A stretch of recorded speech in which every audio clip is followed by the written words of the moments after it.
আপনাদের প্ল্যানটা ফেল হবে না তো? পুরো বন্দোবস্ত করেছি, যেমনটা বলবো আপনি ঠিক তেমনটাই করবেন, প্লিজ।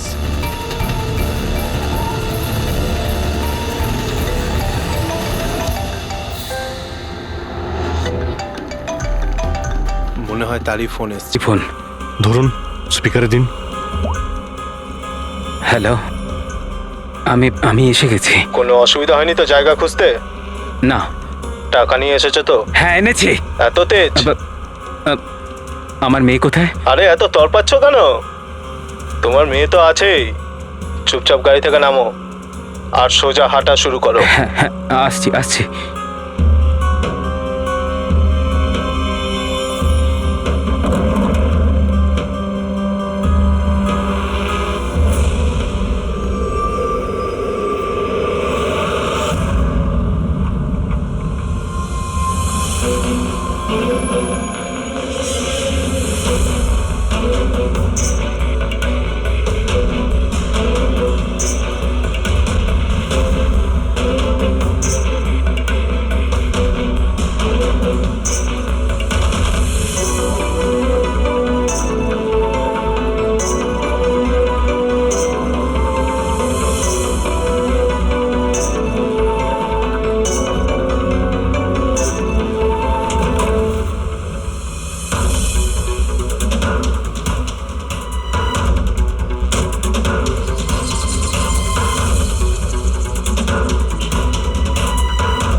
স্যার, এখান থেকে তো ও এগিয়ে গিয়েছে, আমি দেখতে পাচ্ছি না। আপনারা দেখতে পাচ্ছেন? হ্যাঁ, দেখতে পাচ্ছি।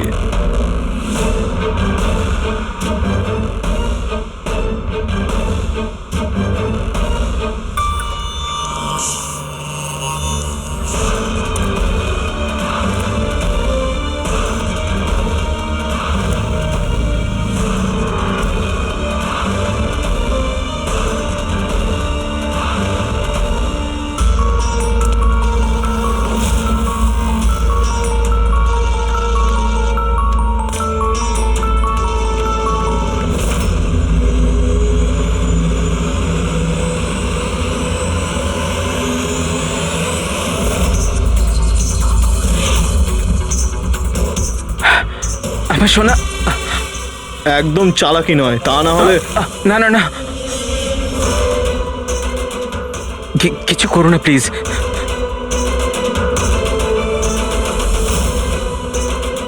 চল ব্যাগটা ফেল। কিন্তু আমার মেয়ে। প্রথমে টাকা, তারপরে হ্যাঁ, মেয়ে। ঠিক আছে ঠিক আছে।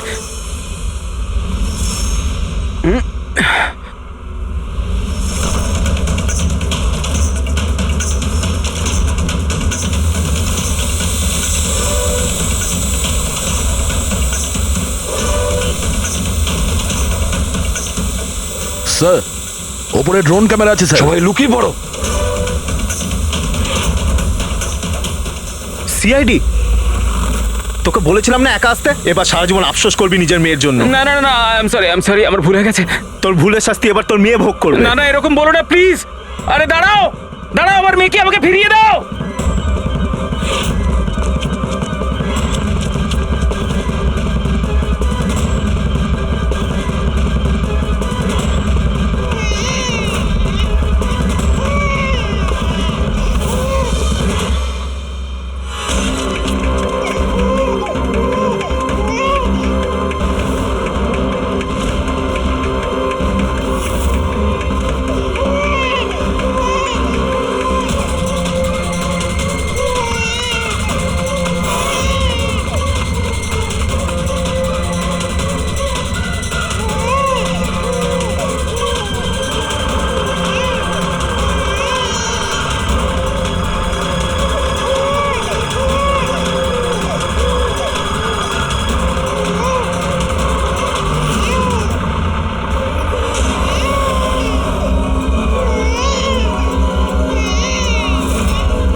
এই দাঁড়া।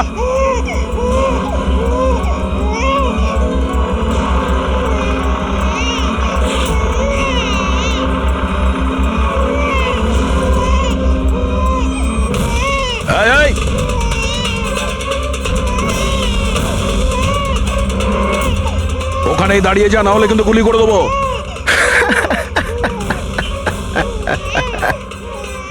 গুলি চালিয়ে দেবে তাই না? হ্যাঁ, গুলি চালিয়ে দেবে। এও বলছে সিআইডি আঙ্কেল মজা করছে, কিন্তু আমার গায়ে তো একটাও আঁচড় লাগবে না, কারণ বাচ্চাটা আমার কাছে আছে। আর এ যতক্ষণ আমার কাছে আছে, আমি জানি তুমি আমার উপর গুলি চালাতে পারবে না। চালাবে চালাবে।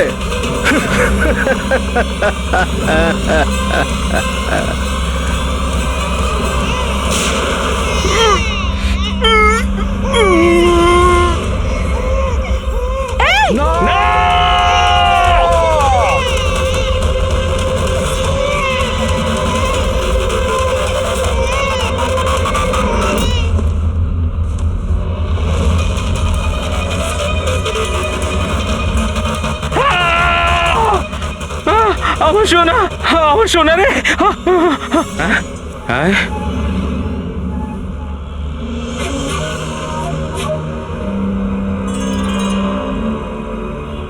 মাই গড, এটা তো বাচ্চা নয়, এটা তো একটা পুতুল। স্যার, বাচ্চা ঠিক আছে? দয়া, এটা বাচ্চা নয়, ডামি, একটা পুতুল। কিডন্যাপারকে জিজ্ঞেস করো বাচ্চাটা কোথায়। Yes sir.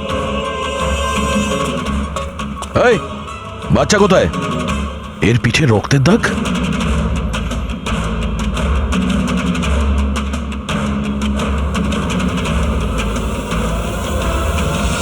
এ তো মারা গেছে।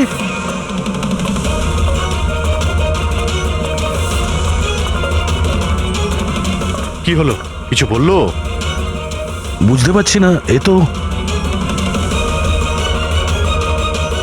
মারা গেছে। ওকে পায়ে গুলি করনি? আরে গুলি তো আমি পায়েই চালিয়েছিলাম, কিন্তু দয়া, গুলি যদি পায়ে চালাও তাহলে পিঠে লাগলো কি করে? কি করে মারা গেল এ? বুঝতে পারছি না স্যার। ও মাই গড, এবার আমার মেয়ের ব্যাপারে কি করে জানতে পারবো আমি? সিআইডির লোক হয়ে আপনি এইভাবে গুলি মেরে দিলেন? শুধু এই জানতো যে আমার মেয়ে কোথায় আছে। আহ!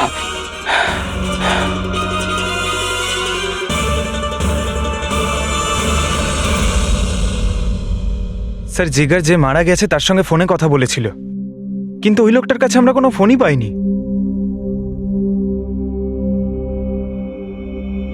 জানি না ড্রোনটাও কোথায় উধাও হয়ে গেল।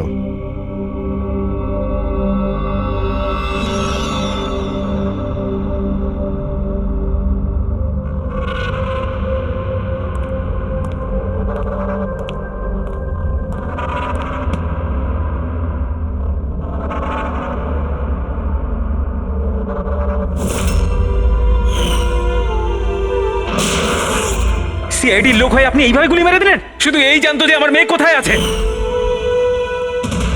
হ্যাঁ সালুকে, বস, ওই লোকটির যে গুলিটা লেগেছে ওই গুলিটা দয়ার বন্দুক থেকেই ছোড়া হয়েছে।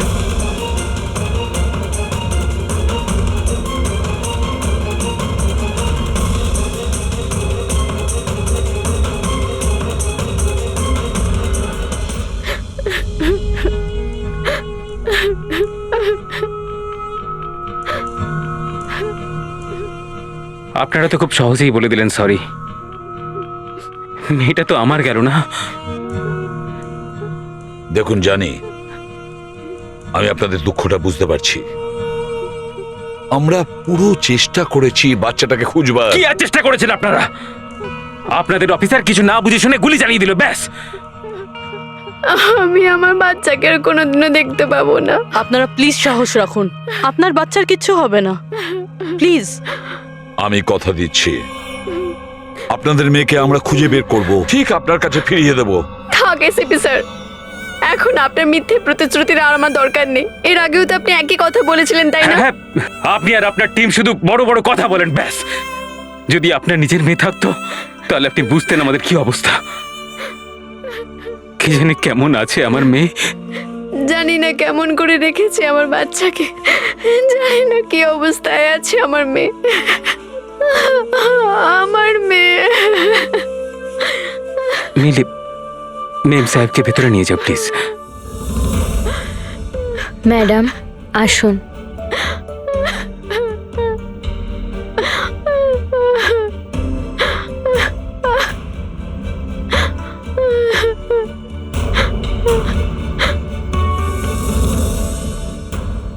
দেখো, এই মুহূর্তে শুধু একটা কথাই বলবো, আশা ছেড়ো না, আমাদেরকে ভরসা করতে পারো।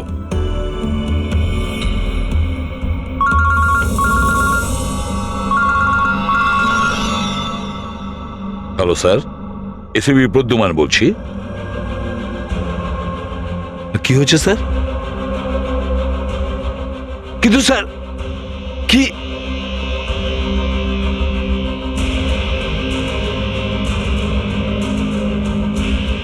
ঠিক আছে স্যার, ঠিক আছে, আমি দয়াকে অ্যারেস্ট করব।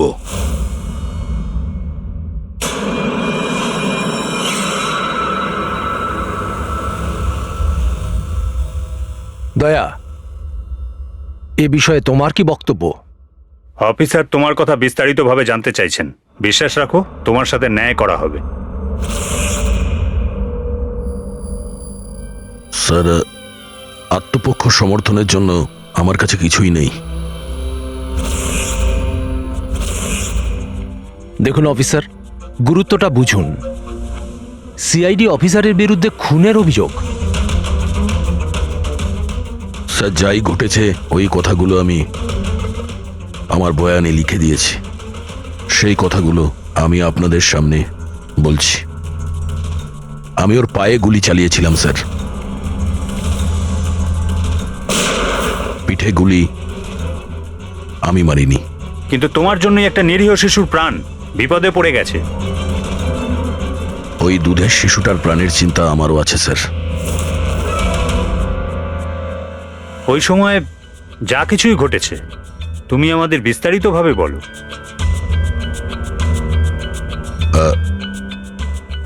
ওই লোকটা ওই বাচ্চাটাকে নিয়ে পালিয়ে যাচ্ছিল।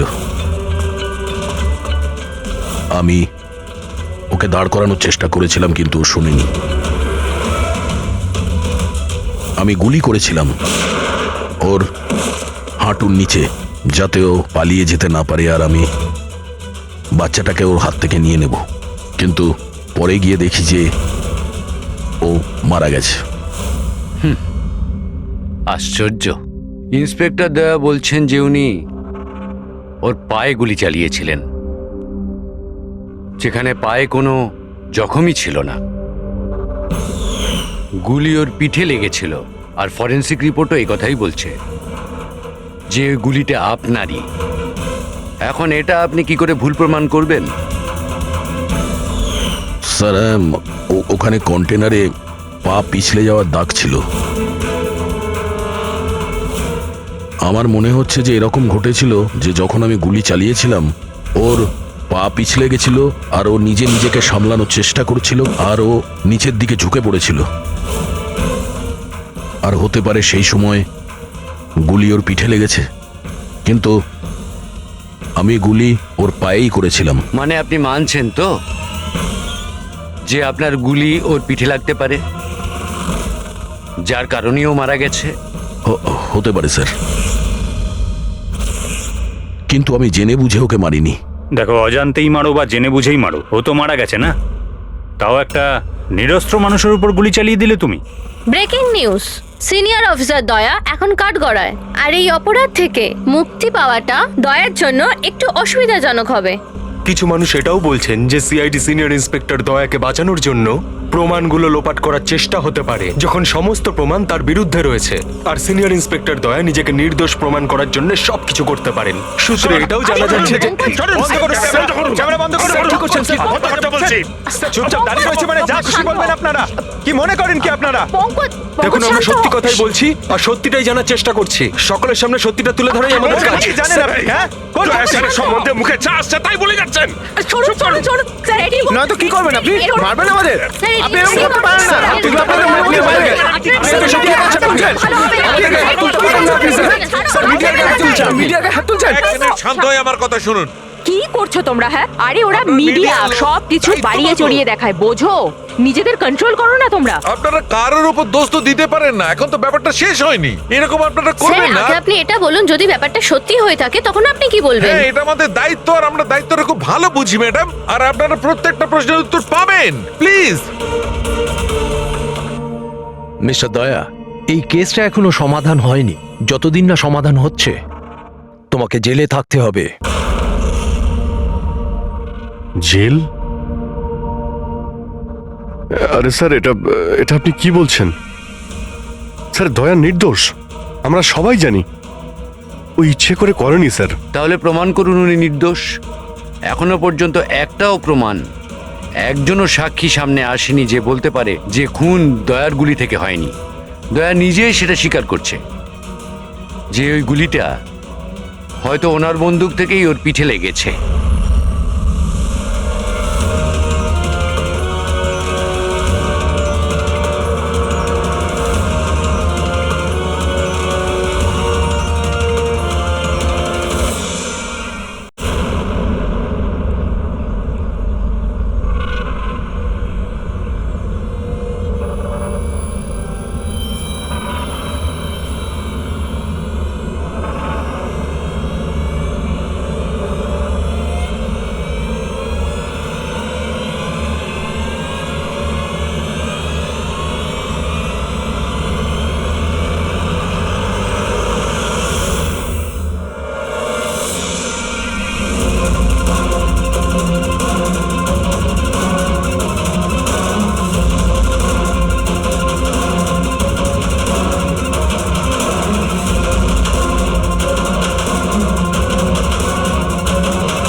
আপনি ওদের এটা বলুন যে আপনি এটা কেন করলেন।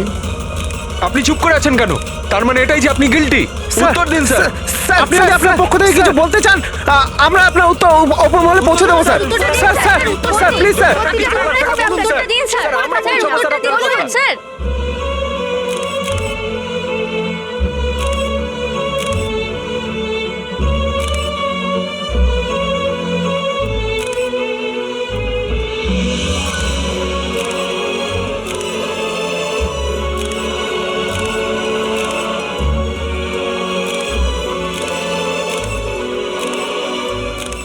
আপনারা দেখতে পাচ্ছেন অফিসার দয়া নিজের কার্যকলাপে লজ্জিত। লজ্জায় ওনার মাথা নিচু হয়ে গেছে। আমাদের অনেক জিজ্ঞাসাবাদের পরও ওনার মুখ থেকে কোনো কথা বেরোয়নি। দয়া স্যারকে হাত করা পরিয়ে দিয়েছে। এরা এরা কোথায় নিয়ে যাচ্ছে দয়া স্যারকে? জেল আবার কোথায়? স্যার কিছু বলুন না স্যার। স্যার দয়া স্যারকে আটকান না স্যার, প্লিজ।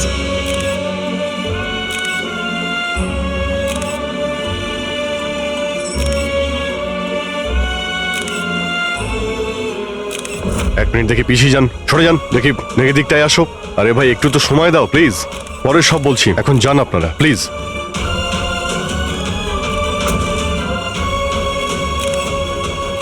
কয়েকটা দিনের ব্যাপার দয়া, আমরা চেষ্টা করছি, তুমি ভয় পেও না।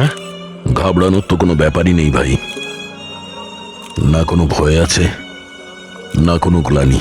আফসোস তো ওই একটা ব্যাপারেই যে ওই বাচ্চাটার ব্যাপারে কোনো খোঁজ পেলাম না। আরে আমরা খুঁজে বের করব, খুব তাড়াতাড়ি বের করব। যেটাই করার খুব তাড়াতাড়ি করো অভিজিৎ।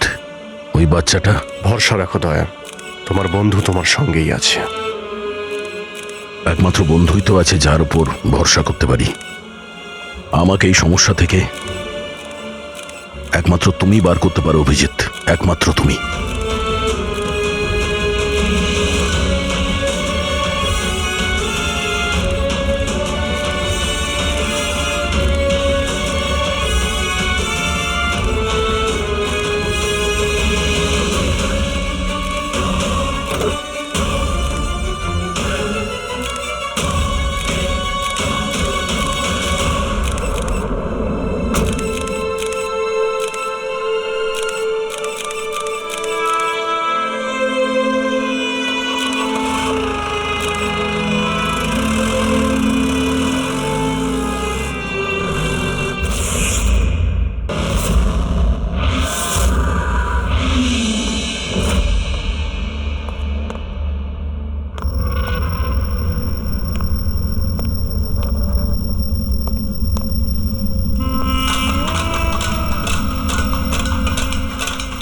সিআইডি খুব ছড়িয়ে গেছিল।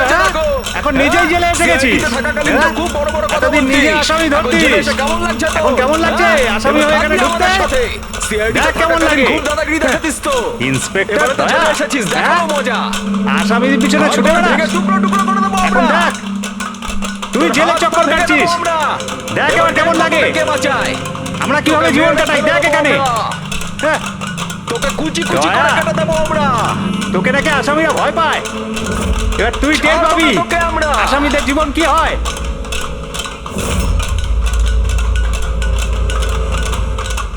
আরে এ দয়া, আরে এসিপি প্রদ্যুমনের বাঘ ইঁদুর হয়ে গেল কি করে? হ্যাঁ, এখানে গর্তে লুকোতে এসেছিস না? আরে ওই আরেকটা ইঁদুর কোথায়? আরে ওই কি যেন নাম ওর? হ্যাঁ, অভিজিৎ। আরে ও কোন গর্তে লুকিয়ে আছে? বের হয়ে গেল তো তোদের সমস্ত সিআইডি গিরি। হ্যাঁ, এখন কি করবি? শাড়ি পরে সিগন্যালে সিগন্যালে নাচানাচি করবি? হ্যাঁ, চুপ। কি হলো? আরে দয়া বল না, আরে গর্তে লুকোতে এসেছিস নাকি? আরে বল না, ভয় পাচ্ছিস কেন? এই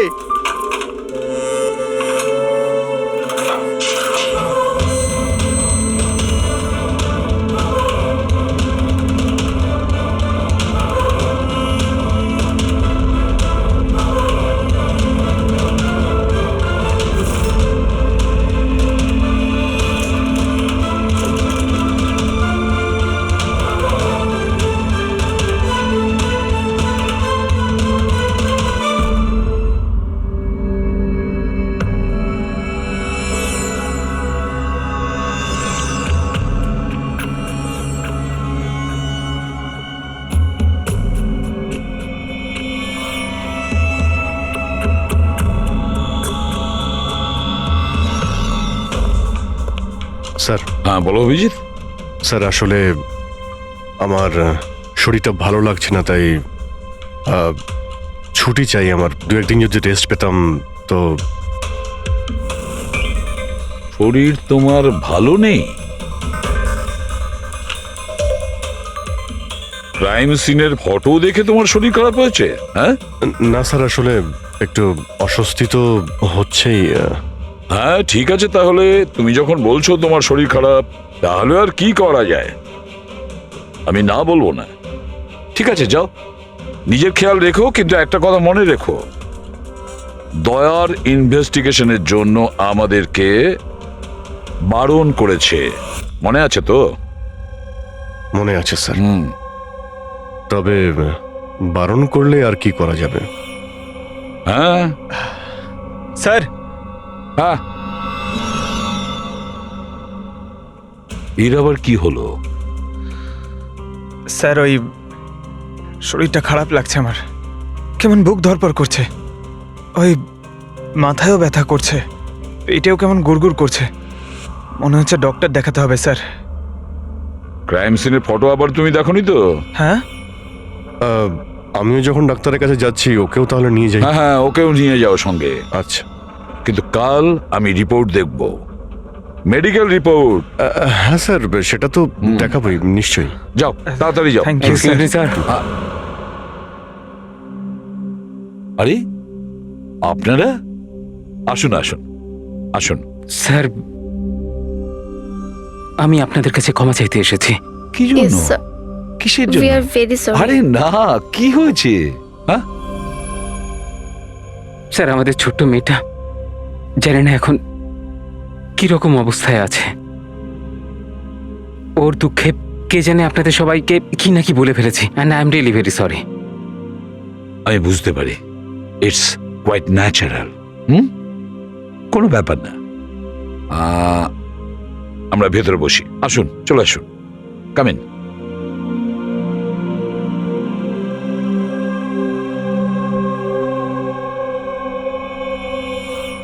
অভিজিৎ স্যার, কোথা থেকে শুরু করব?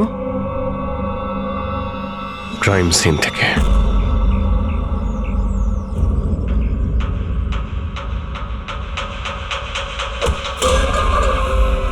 ক্ষমা করে দে ভাই, ভুল করে হাত লেগে গেছে। কোনো ব্যাপার না।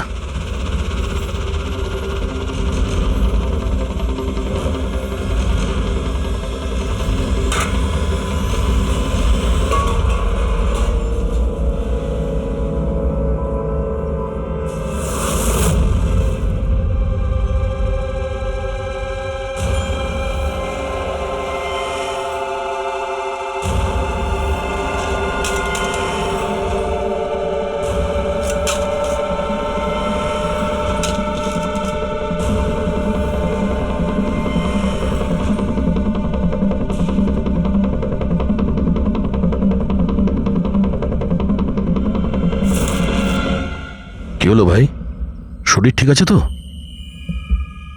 হাত কাঁপছে তোমার? সরি ভাই, আরেকবার হাত লেগে গেল। চল খাবার দে। অন্তত এই খাবারের তো সম্মান দে। হ্যাঁ, এটা আছে তাই আমরা আছি, বুঝলি?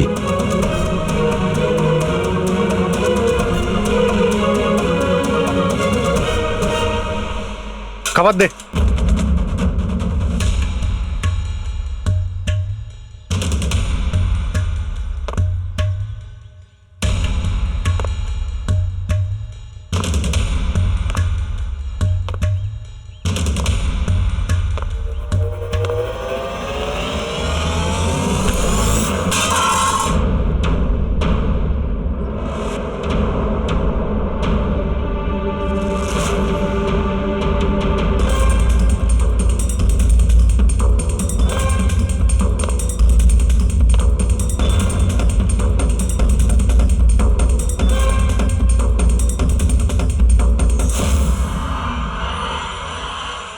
চলো এখান থেকে, ছাড়ো ওকে, চলে এসো। অনেকক্ষণ থেকে এদের নাটক দেখছি আমি। যা বলছি বোঝার চেষ্টা করো দয়া, চলো এখান থেকে। দেখো কাকা, বয়স হয়ে গেছে, সাইড হয়ে যাও। দয়া, বোঝার চেষ্টা করো, এরা তোমাকে উস্কানোর চেষ্টা করছে। ওরা চাইছে ওদের সঙ্গে তুমি ঝগড়া করো, মারপিট করো। বললাম না কাকা, সাইড হয়ে যাও। আমিও তো দেখি সিনিয়র ইন্সপেক্টর দয়ার কতটা সাহস হয়েছে, দম আছে।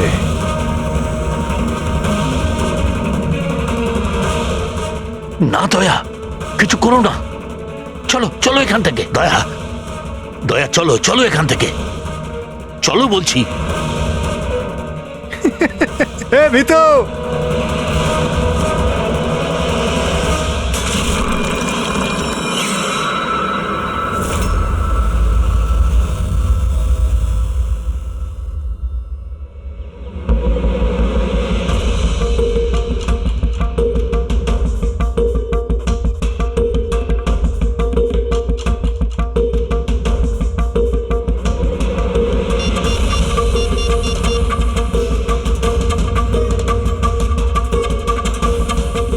কাজ হয়ে গেছে, নিশানা একদম সঠিক জায়গায় লেগেছে। ডক্টর সালুখে, এবারেই নতুন জিনিসটা আবার কি? এটাকে এএলএস বলে ফ্রেডি, অল্টারনেটিভ লাইট সোর্স, বৈকল্পিক প্রকাশ উৎস। শরীরের ভেতরে যে ক্ষত সৃষ্টি হয় তার পরীক্ষা এর সাহায্যেই করা হয়। এই দেখো বস, এইখানে কিছু দেখতে পাচ্ছ? এটা তো চোট লেগেছে মনে হচ্ছে। এক্স্যাক্টলি বস, এটা চোটেরই চিহ্ন, শরীরের ওপরের চামড়ার ভেতরের দিকে। ও, এর চামড়ার ভিতরে এত রকম দাগ এলো কিভাবে? এ শরীরে অনবরত আঘাত করার জন্য এগুলো হয়েছে। হতে পারে কোনো এমন কোনো পেশায় কাজ করে যেখানে ওকে এভাবে মার খেতে হয়।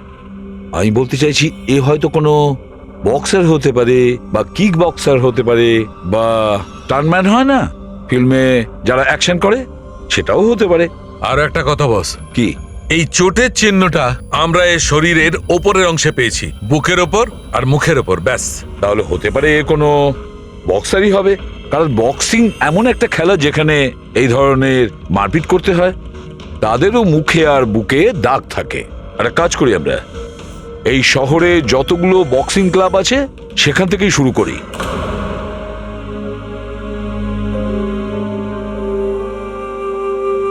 কেন ওদের উপর রেগে যাচ্ছিলে? ওরা তো এটাই চাইছিল যে তুমি ওদের সঙ্গে ঝগড়া করো। প্রায়শই অপরাধী পুলিশকে, সিআইডিকে ঘৃণা করে। আপনিও করেন নাকি ঘৃণা? এখানে যারা আছে তারা সবাই ভাবে যে বিনা কারণে আমরা এদের জেলে পাঠিয়ে দিয়েছি। হয়তো আপনারও এটা মনে হয়। একদম নয়, আমি তো সিআইডি লোকেদের সম্মান করি। গর্ব কেন? কারণ আমার ছেলেও খুব বড় একজন অফিসার ছিল, সাব ইন্সপেক্টর অনিল। হ্যাঁ, কিন্তু কি হয়েছে ওর? ওকে ওকে 26শে নভেম্বর গুলি করে মেরেছে। ছেলের শোকে ওর মা ডিপ্রেশনে চলে যায়। ওকে কিছুতেই বোঝাতে পারছিলাম না যে ওর ছেলে আর এ জগতে নেই। সেই শোকে ও দুবার আত্মহত্যা করার চেষ্টা করেছিল, কিন্তু দুবারই ও ব্যর্থ হয়েছে। আমি বাঁচিয়েছিলাম ওকে, কিন্তু তৃতীয়বার ওকে আর আমিও বাঁচাতে পারিনি, কারণ তৃতীয়বার ও বিষ খেয়েছিল।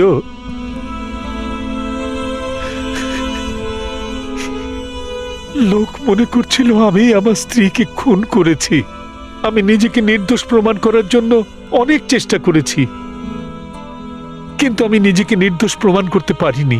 কিন্তু সুরজবাবু, আপনি এইখানে এই জেলে থেকেও নিজেকে নিরপরাধ প্রমাণ করতে পারেন। কার জন্য আর লড়াই করব? আমার তো এই পৃথিবীতে আর কেউ নেই। না আছে বাড়ি, না আছে আমার পরিবার। চল চল চল, বোতলটা খোল। আর ওই বরফা সোডাটা কোথায় রে? হ্যাঁ, আর সুরজবাবু, চারটাকে নিয়ে আসবে তোর বাবা। এসব কি হচ্ছে? এ তো রোজকার ঘটনা হয়ে গেছে। রহস্য লুকিয়ে আছে? কি রহস্য? একটু খুলে বলুন। আমার বন্ধু এখানে খুন হয়ে গেছে। প্রমোদের খুন এখানে এই জেলে? হ্যাঁ। কেন, ওর কারোর সাথে ঝগড়া টগড়া হয়েছিল নাকি? এমন কিছু শুনে নিয়েছিল যার জন্য কেউ নিজের জীবন দিতে হয়েছে। প্রমোদ কি এমন কথা শুনেছিল? ওরা কাউকে খুন করতে চাইছিল, কোনো শক্তিশালী লোককে। কে ছিল এই ক্ষমতাবান লোক? আমি জানি না। কে মেরেছে ওকে? আমি কিচ্ছু জানি না। শোনো,